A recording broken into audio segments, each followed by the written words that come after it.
Those aircraft that used those, in addition to the Machi flying boats, were Caproni bombers and Savoia Pamela SP-2s, but it was not widely used. The Russians used a few cannon-armed aircraft, mostly the Vlassons we showed you earlier, but they did have one indigenous cannon, the Obukhov cannon at St. Petersburg. This is a 37mm cannon, it's indigenous, the only one they did. We know it was fitted to at least one Georgievich M9 flying boat, probably some others, but it was not. They did not make wide use of cannons either. The best cannon, in my perspective, the best air cannon of World War I is the German Becker design. It's only 20mm, but it's not designed to do heavy damage. It's designed for ground attack. And this is showed as mounted on a ring mount, and they go to 3 and they go to 4. And this cannon was very successful. I'll get to it in a minute. Finally, I do want to mention the American experience. This is the Davis cannon. It's a 6-pounder. And to adjust for recoil, they fired a 6-pound shell, and then they fired a 6-pound inert charge out the other end. So that would get rid of inertia. This is the N1 flying boat built by the Naval Aircraft Factory, and it was too unwieldy to be of any value in any sort of circumstance. After the war, the Becker cannon is the winner. It is the aircraft cannon that really becomes being built. Now, obviously, because the armistice, they couldn't do it, so it was sold to the Swedish Orlikon firm. And in many variants, it ended up being in Messerschmitt 109s, Mitsubishi Zeros, PZL P-24 Polish fighters, and even the French Marine Sonya 406. It's a very reliable weapon, and it was very significant. Other developments between the war were a little more interesting. This is from my manuscript on French military aircraft 1919 to 43. You've never heard of this aircraft. It's the Davilla Bacalan AV-22. It's a huge all-metal bomber, but look on the side between the struts. You see a hole and something sticking out of the hole. That is a 75mm Hotchkiss cannon taken from an Army unit. And they mounted it into the aircraft and then flew over the target and fired this cannon. This is the world's first gun show, and it is extremely interesting design. It's a great trick. There's one problem. You can only do it once, because the damage from the blast almost destroyed the wing and the fuselage. But at least it showed they were thinking along the right lines. The Germans decided in World War II that another way they could attack these formation of 8th Air Force bombers by using a modified tank cannon. And this is an E-410 with a BK-5 cannon. And they also would stand off and fire at the incoming fleets. Initially, it was thought to be very successful. And indeed, a unit of ZT-26 was equipped with aircraft with these cannons. But Luftwaffe was very thorough, and we're lucky because we have the documentation of the test. And they went back and looked at it and found that not a single target had been hit by this cannon, that any damage would be done by the smaller cannons, you see. So basically, at that point, this design was abandoned, and they went back to regular aerial cannons. And that's true. Most fighters, bombers, reconnaissance aircraft, even strategic bombers had aerial cannons. From the end of the war, but in 1960, there's a new development. You see here the F-4 Phantom. It's a fleet defense fighter designed to take off from the carrier, engage the Russian bombers before they can hit or launch their missiles at an American carrier. It has 4 Sparrow missiles, it has 4 Sidewinder missiles, but what you don't see is a cannon. At that time, it was revolutionary. There's no cannon on this aircraft. So the idea is you take off with the carrier, you vector it into your target, you paint it with the radar in your nose, and you fire your Sparrow missiles, and they will follow the track of the radar. These are semi-active missiles. You hit the Russian bombers, some get through, you turn around, and you engage them in the rear using the Sidewinder missiles. Great idea, you know, probably would have worked. Unfortunately for the F-4, that isn't the war it was called upon to fight. In point of fact, it was called upon to fight the Vietnam War, where it was against nimble MiG-17s, 19s, and 21s in aerial dogfights. These missiles weren't designed for that. The Raytheon missile, you have to, in order to launch it, you got to go through a long list of things, and then you have to get it painted in the cone with the radar, and you have to keep locked onto that target, which is dangerous to do if you're doing a dogfight. And plus, the missile itself wasn't all that reliable.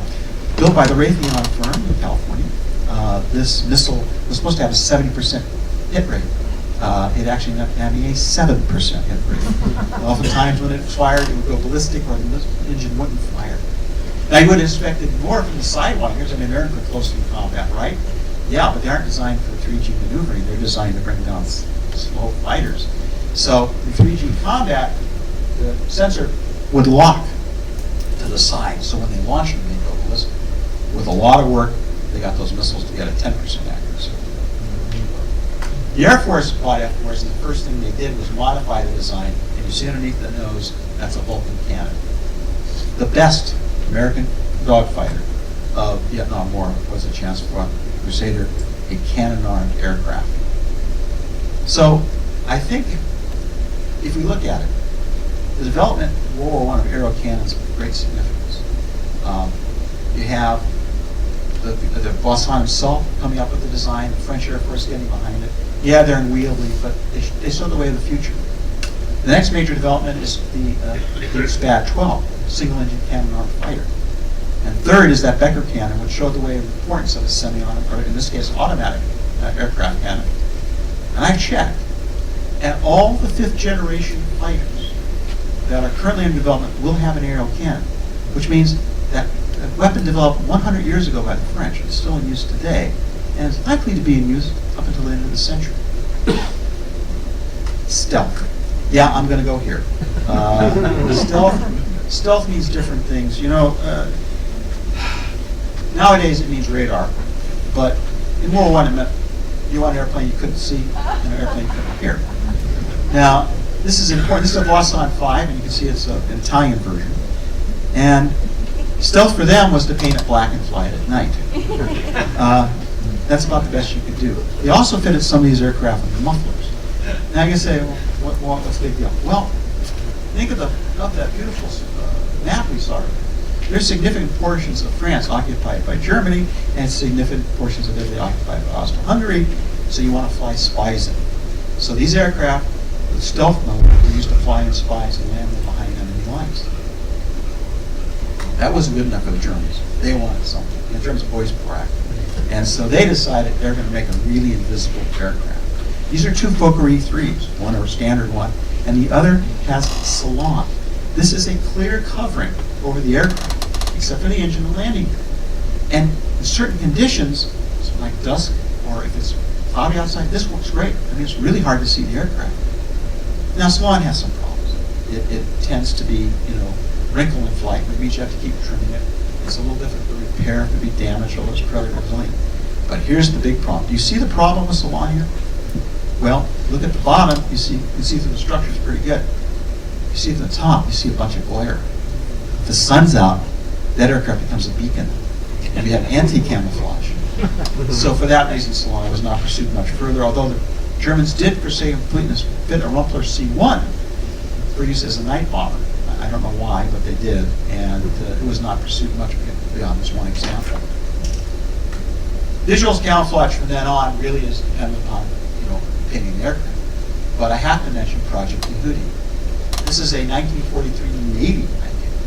You see, the Navy wants to bring down submarines, and in order to bring a submarine down, you have to drop depth charges on it. But if they can see your aircraft 12 miles away, the U-boat commander is long gone by the time the aircraft gets there. So they had to get a way to make the aircraft invisible, at least visible to a point that didn't have time to dive. And this is what they came up with. Look on that aircraft, and look on the nose, and look on the wings, you see these pods. There's a better view of it. And in those pods are lights. And if you adjust the lights properly, you have the same ambient background light with the sky behind you. These tests were successful, used on FTBF Avengers and B-24s, and they actually got visual distance down from 12 miles to less than 1 mile. And that should have been a system that should have been used, but you know why it wasn't used? Radar. Yeah, radar put an end to that experiment. And today we see the modern stealth aircraft, which is concerned with radar. This is an F-117. And it used Fastatine to reflect radar waves off.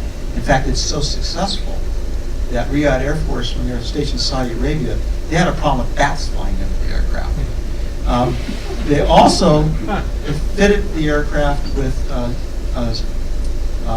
suppression for infrared and for heat discharge. But that's about it.